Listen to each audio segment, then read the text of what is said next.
नमस्कार मित्रांनो, मी भीमराव कडाळे पाटील. बघा, ही पेरूची छाटणी केलेली आता ह्या पेरूची छाटणी केली. ह्याच्यातलं सगळं जे गवत आहे हे गवत काढणं गरजेचं आहे. म्हणजे ह्याच्यामध्ये गवत काढणं हे आता असं बारके पेरू येतात, हे तोडून काढावं लागते. याचा काय उपयोग नाही. तर ही झाडं आहेत. आता ह्याच्यामध्ये बघा, ही पिशवी पडलेली आहे. म्हणजे ह्या झाडाला बसवलेली होती पहिले, ती पडलेली. तर ह्या पिशव्या अजिबात ठेवायची नाही शेतामध्ये, घाण ठेवायची नाही.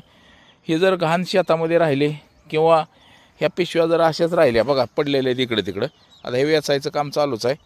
तर ह्या पिशव्यांनी काय होतं की जो मिलीबग असतो पहिला, तर तो मिलीबग त्या पिशव्यांमध्ये सुद्धा असतो, तो रोग. हो का, ही पिशवी आहे. ह्या सगळ्या पिशव्या वेचून काढणं गरजेचं आहे.